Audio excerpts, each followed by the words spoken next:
فرماتا ہے بے شک اللہ تعالیٰ نے تمہیں حکم دیا کہ امانتیں ان کے اہل تک سپرد کر دو. امانتیں جس کی ہیں ان تک سپرد کر دو. وَإِذَا حَكَمْتُمْ بَيْنَ النَّاسِ أَن تَحْكُمُوا بِالْعَدْلِ، اور جب تم لوگوں کے درمیان فیصلہ کرو تو عدل و انصاف کے ساتھ کرو. عدل انصاف ایک ایسی طاقت ہے جو کسی بھی انسان کے اندر آ جائے تو اسے عرش تک کی بلندی پر لے جاتی ہے.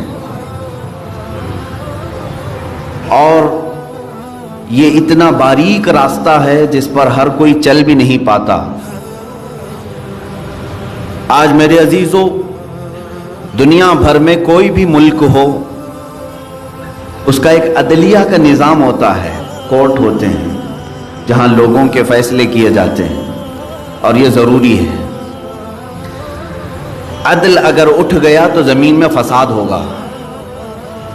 عدل کا اپوزٹ ہے ظلم. اگر عدل نہیں ہے تو ظلم ہے،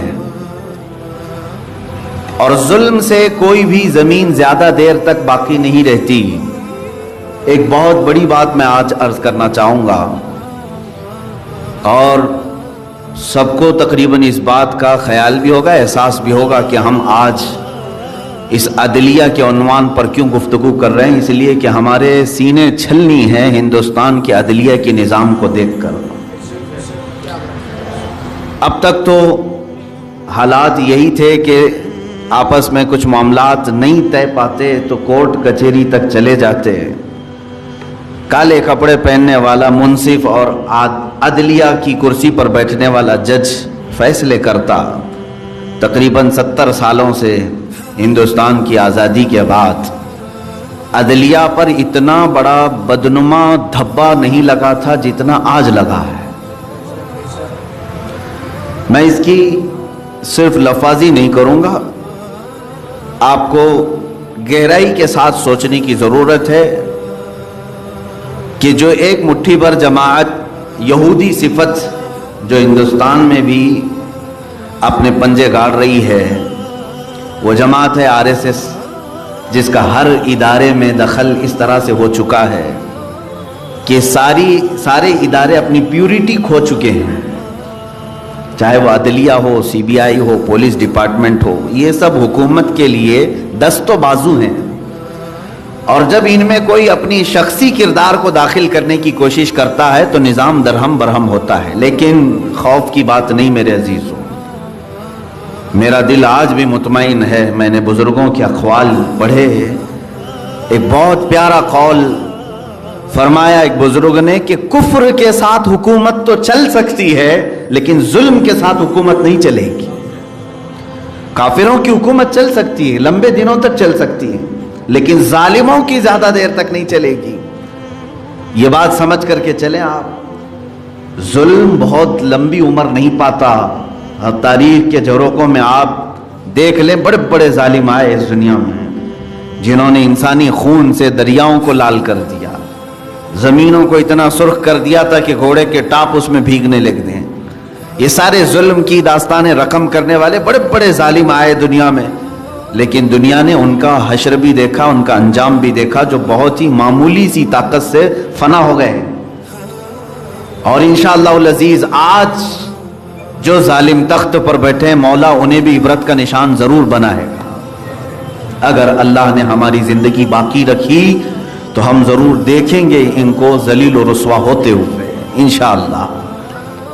عزیزان گرامی، میں اسلام کا عدلیہ نظام پہلے پیش کر دوں، پھر میں آپ کے سامنے گفتگو کروں، کیونکہ قرآن سید الانبیاء صلی اللہ تعالی علیہ وسلم سے مخاطب ہو کر کے فرما رہا ہے، اے رسول، جب آپ لوگوں کے درمیان فیصلہ فرمائیں تو عدل کے ساتھ فرمائیں، عدل کے ساتھ فرمائیں. نبی کونین صلی اللہ تعالی علیہ وسلم کی حیثیت آپ جانتے ہیں اسلامی عقائد کے اعتبار سے کہ آپ کی زبان سے جو نکل گیا وہی شریعت ہے. اللہ کے حبیب صلی اللہ تعالی علیہ وسلم کو اختیار حاصل ہے اسلامی عقائد کی روشنی میں کہ آپ صلی اللہ تعالی علیہ وسلم جس چیز کو چاہیں لوگوں کے لیے جائز فرما دیں اور جس چیز کو چاہیں ناجائز فرما دیں. لیکن انصاف کا تقاضا جب آئے تو اللہ تعالیٰ فرماتا ہے پھر عدل کے ساتھ آپ فیصلہ فرمائیں، حتیٰ کہ واقعات بھی اس بات کے شاہد ہیں کہ مدینہ طیبہ میں ایک مرتبہ ایک خاتون چوری میں پکڑی گئی، بنو مخزوم قبیلے کی ایک خاتون تھی، چوری میں پکڑی گئی، اور اسلام میں چوری کی سزا یہ ہے کہ ہاتھ کاٹ دیا جائے گا۔ اس کی تفصیلات ہیں، ایسا نہیں ہے کہ 5 روپے 10 روپے چوری کر لیا تو ہاتھ کاٹ دیا جائے گا، تفصیلات وہ فقہ کے ابواب میں آپ کو سمجھ میں آ جائیں گے، کتنی چوری کیا ہو، کتنی مرتبہ پکڑا گیا ہو، کتنے گواہ ہوں، بہت سارے معاملات ہیں، یہ قاضی طے کرے گا، لیکن سزا اسلامی ہے، ہاتھ کاٹ دیے جائیں گے۔ وہ پکڑ کر لائی گئی، لیکن وہ ایک معزز خاندان سے تعلق رکھتی تھی، ابھی اسلام میں وہ خاندان داخل ہوا تھا، تو صحابہ کرام میں چیمی گوئیاں ہونے لگی کہ اگر ابھی اسے سزا دے دی جائے تو کہیں ایسا نہ ہو کہ یہ معزز اور اشراف کا قبیلہ بدگمان ہو جائے اور اسلام سے دور نہ ہو جائے، لہذا کچھ رعایت کرنی چاہیے اس خاتون کے ساتھ۔ اللہ کے حبیب صلی اللہ علیہ وسلم سے بات کرے تو کون کرے، اس معاملے میں آخر سفارش کرے تو کون کرے؟ سارے صحابہ کرام نے اتفاق رائے سے حضرت اسامہ بن زید کو مقرر کیا۔ یہ اسامہ بن زید رسول کریم صلی اللہ تعالیٰ علیہ وسلم کے منہ بولے بیٹے حضرت زید بن حارثہ کے صاحبزادے ہیں، اور حضور صلی اللہ علیہ وسلم کے گھر میں آنا جانا آپ کا کثرت سے ہوتا تھا، چھوٹی عمر کے تھے۔ اسامہ بن زید کو کہا گیا کہ آپ جائیں اللہ کے نبی سے بات کریں اس سلسلے میں کہ اس خاتون کے ساتھ کچھ رعایت کی جائے۔ اللہ کے نبی صلی اللہ تعالیٰ علیہ وسلم کے حجرے میں وہ داخل ہوئے۔ ماں عائشہ صدیقہ رضی اللہ تعالیٰ عنہ بھی اس حدیث کی راویہ ہیں، فرماتے ہیں کہ جب رسول کریم صلی اللہ علیہ وسلم کے پاس وہ آ کر کے بیان کرنے لگے کہ آقا جو عورت پکڑی گئی جس کا ہاتھ کاٹا جانے والا ہے وہ بنو مخزوم قبیلے کی ہے، بڑے خاندان کی عورت ہے، ابھی دائرہ اسلام میں داخل ہوئے، کچھ رعایت آپ فرما دیں۔ ظاہر سی بات ہے اگر اللہ کے رسول نے کہہ دیا معاف تو معاف ہے، کیونکہ شریعت ہے۔ اللہ کے رسول صلی اللہ تعالیٰ علیہ وسلم چاہتے تو فرما دیتے میری طرف سے اس کے لیے معاف ہے۔ اللہ کے رسول صلی اللہ علیہ وسلم نے حضرت اسامہ بن زید پر جلال کا اظہار کرتے ہوئے فرمایا، اے اسامہ کیا تو اللہ کے حدود میں سفارش کرنے آیا؟ یاد رکھو باہر آنے کے بعد خطبے کی ممبر پر آپ چڑھ گئے اور ارشاد فرمایا سارے صحابہ کو تم سے پہلے والی جماعتیں اسی لیے ہلاک و برباد ہو گئی کہ جب ان میں بڑے خاندان کا کوئی جرم کرتا تو اسے معاف کر دیا جاتا، اور جب کوئی غریب کام کرتا اس طرح کے جرم کا اسے مار دیا جاتا تھا۔ اے لوگوں میں تمہیں ڈراتا ہوں اللہ کے عذاب سے کہ انصاف کے تقاضے پورے کرو۔ آخر میں ایک تاریخی جملہ میرے آقا نے بیان فرمایا، اسی منبر پر کھڑے ہو کر ارشاد فرماتے ہیں، لو فاطمہ بنت محمد سرقت لقطعت یداہا او کما قال النبی صلی اللہ علیہ وسلم۔ سنو اے میرے صحابہ، اگر میری بیٹی فاطمہ سے بھی یہ کام ہو گیا ہوتا میں اس کے بھی ہاتھ کاٹ دیتا۔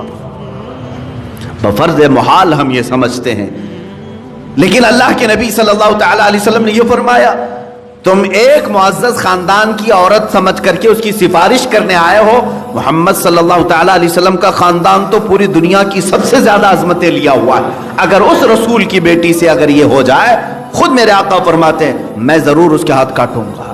یہ انصاف کے تقاضے ہیں، یہ عدلیہ ہے میرے عزیزوں، بلکہ اسلام نے تو یہ نظام پیش کیا ہے کہ عدل کے لیے اپنے آپ کو بھی پیش کرو۔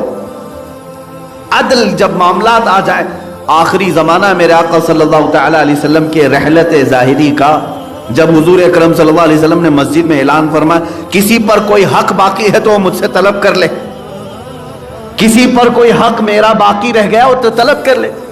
ایک صحابی کھڑے ہو گئے، کہا میرا حق باقی ہے آپ پر۔ میں سارے صحابہ کی گردنیں اٹھ گئی، کون ہے جو رسول اللہ کے پاس اپنے حق کا مطالبہ کر رہا ہے، آخر ہوا کیا اس کے ساتھ؟